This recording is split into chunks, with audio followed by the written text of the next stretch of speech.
saudara-saudari sedhamma yang berbahagia, selamat malam, Sukihoto, Namo Buddhaya. Pada malam hari ini kita mau cerita lagi ya, bagaimana kita mesti mengikuti jejak dari Sang Buddha. Jadi kalau kita bilang untuk menjadi seorang Buddha, kira-kira menurut Bapak Ibu susah atau gampang? Sangat susah. Untuk mencapai kebuddhaan, beliau harus mengumpulkan parami ya. Kurang lebih 4 ASEAN Kya Kappa dan 100.000 kappa. Jadi kalau Anda selama ini, ya kita baru mulai chanting seperti ini, baru mungkin 1 bulan. Anda sudah bosan, nah Buddha 4 ASEAN Kya Kappa dan 100.000 kappa. 1 kappa hitungannya kurang lebih mungkin miliaran tahun ya. Jadi itu. Nah, untuk menjadi sempurna berarti kita harus punya kondisi, mengkondisikan diri kita untuk pelan-pelan menyempurnakan diri. Nah, yang menarik dari ajaran Buddha adalah tentang pikiran. Hari ini Bante mau share kepada Anda tentang pikiran, di mana Sang Buddha selalu memberikan kepada kita bahwa pikiran ini loh adalah pelopor. Pikiran ini adalah pembentuk. Jadi semua hal yang kita lakukan dalam hidup kita dimulai dari pikiran. Dimulai dari pikiran. Dulu waktu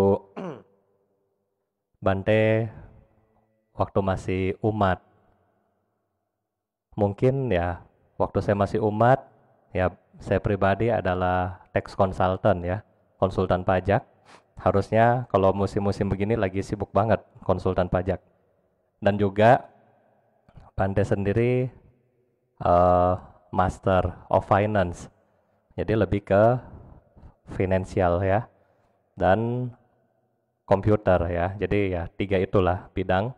Nah, waktu saya kerja sebagai tax consultant itu juga enak, bahagia ya. Bagaimana seperti Anda ketika ke kantor, ya begitulah Bante waktu dulu. Jadi waktu Bante dulu kalau ke kantor ya sama, pakai kemeja lengan panjang, pakai dasi. Nah, terus juga ke kantor. Sampai di kantor juga sama ya, ketemu orang dan seterusnya. Nah, setelah kurang lebih menjalani hidup sebagai konsultan pajak 5 tahun Bapak Ibu, 5 tahun. 5 tahun gak panjang ya, singkat. Nah, setelah 5 tahun, kemudian saya waktu itu bilang kepada bos saya, mungkin juga bos saya nonton. Saya bilang ke bos saya, "Ibu, maaf saya mau resign." "Kenapa lu mau resign?" "Bosen." Ya kan, bosen mau pindah kantor maksudnya.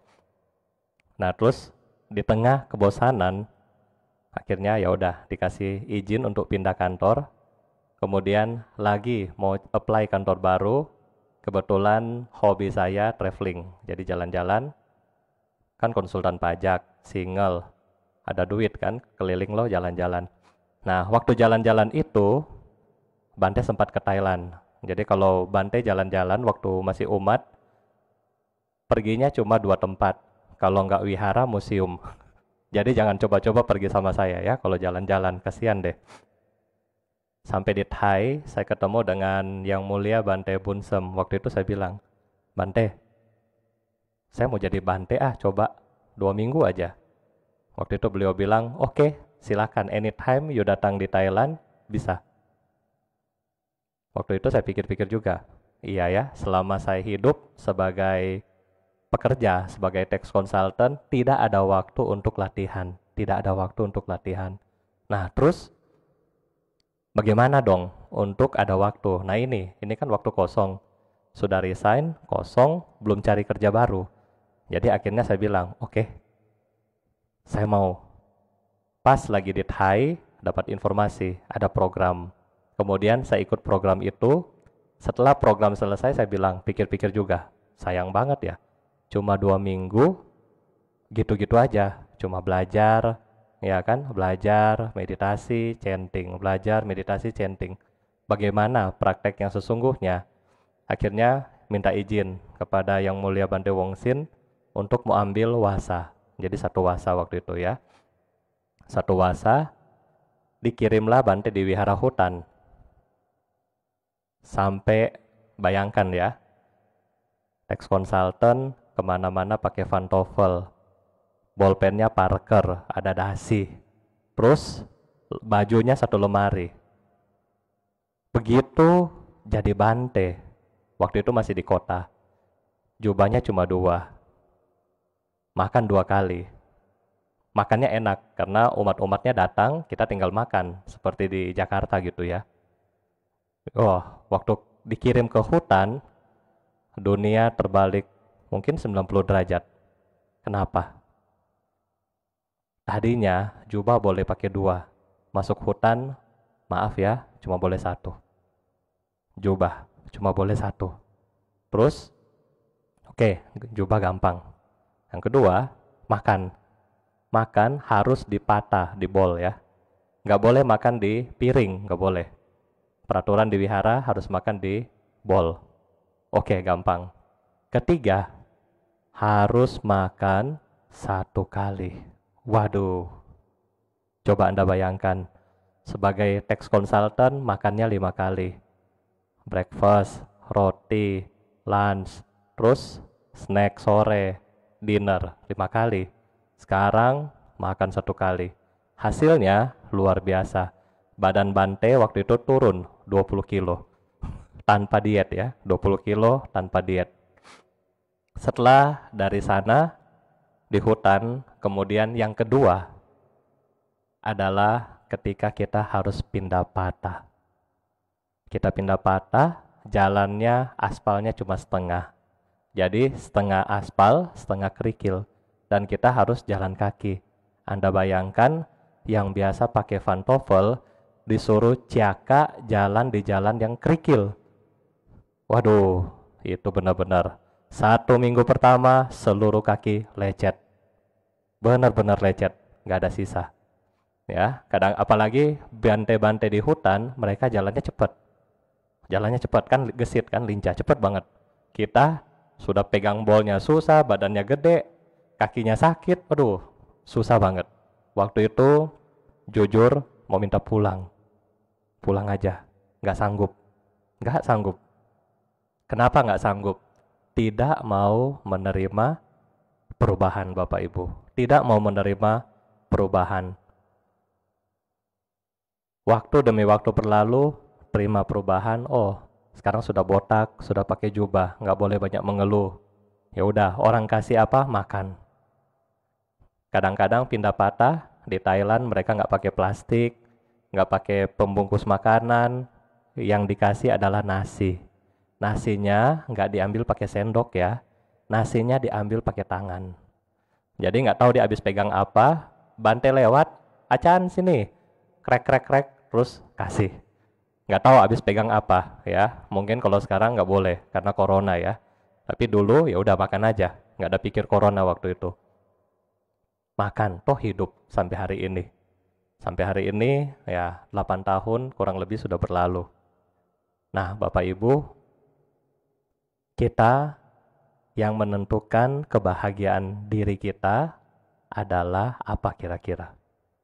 Waktu saya mengejar karir Anda, saya selalu berpikir, yang membuat manusia itu bahagia adalah uang. Betul? Posisi, karir kan? Posisi, relasi, apalagi rumah, mobil, dan seterusnya.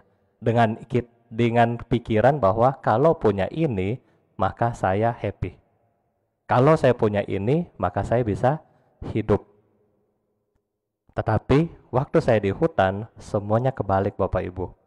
Nggak ada duit juga hidup, makan 1 kali juga hidup, kagak punya rumah juga hidup, baju cuma 1 juga hidup. Keadaan ini kalau kita refleksi, sama seperti keadaan Bapak Ibu yang sedang berada di rumah hari ini. Betul nggak kira-kira? Hidup itu butuh apa sih? Makan, ya kan? Yang penting ada tempat bernaung. Yang penting ketika sakit ada obat dan ada pakaian. Cukup. Lebih dari itu nggak kira-kira hidup yang kita perlu? Cuma ini, hidup kita secara ekonomi pun disebutkan kebutuhan primer kita adalah cukup makan. Ada air, baju, dan seterusnya. Hanya itu cukup. Yang lain-lain, wifi, kuota, dan seterusnya, itu nanti. Tanpa itu pun kita bisa hidup. Oleh karena itu Bapak Ibu, mari di waktu yang kita sedang dalam keadaan seperti ini, kembali kuatkan pikiran kita dengan pikiran yang positif.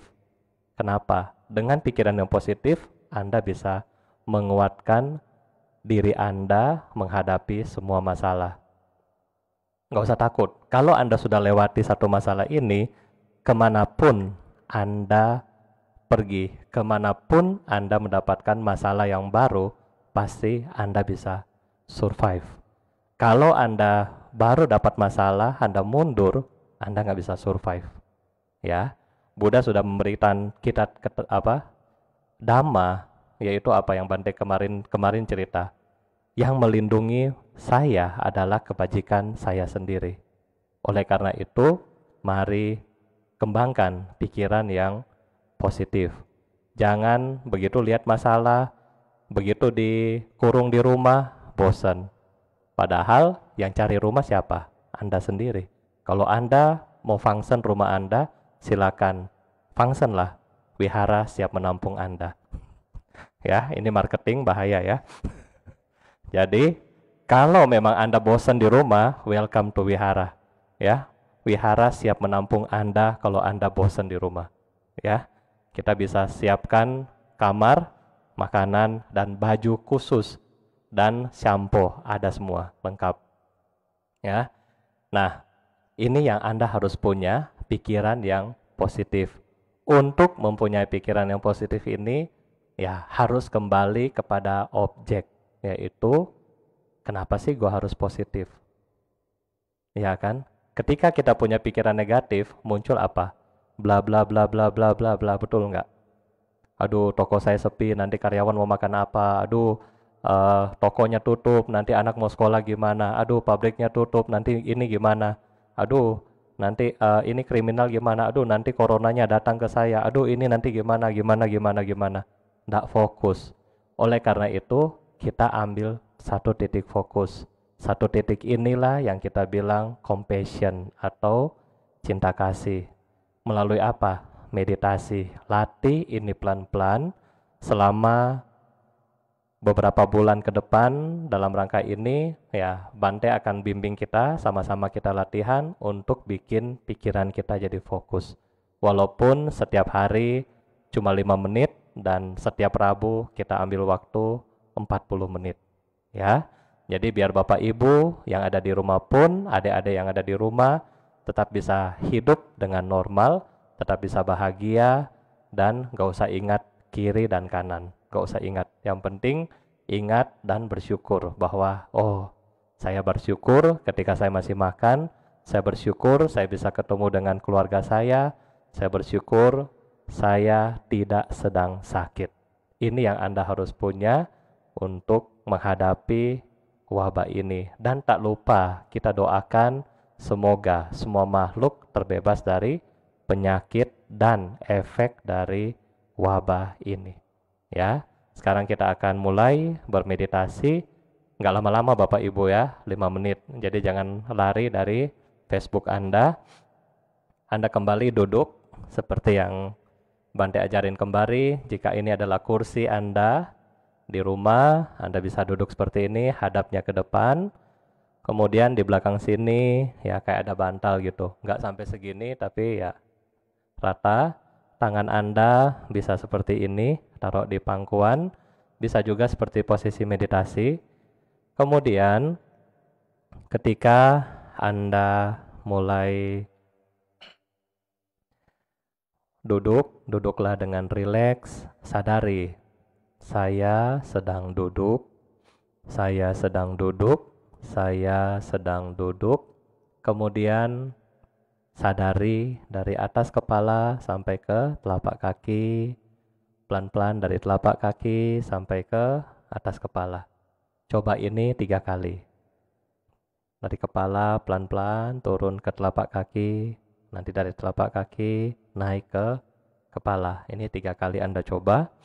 Nah, setelah itu kemudian Anda mulai tenang.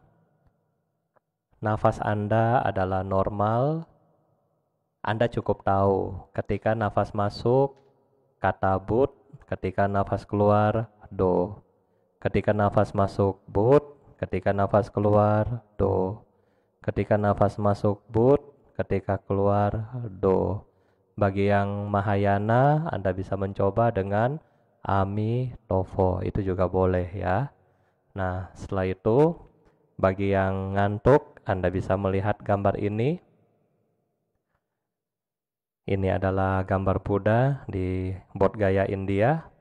Dan kita mulai meditasi kita. Meditasi dengan objek Buddho. Kita mulai.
Tetap sadari nafas masuk, but, nafas keluar, do. Nafas masuk, but, nafas keluar, do. Bagi Anda yang mungkin di rumah, Anda mungkin bisa buka mata mulai melihat objek dengan Buddha yang ada di depan layar Anda. Anda tetap dalam posisi meditasi. Anda melihat Buddha yang di depan Anda, kemudian dalam batin Anda tetap Buddho, Buddho, Buddho.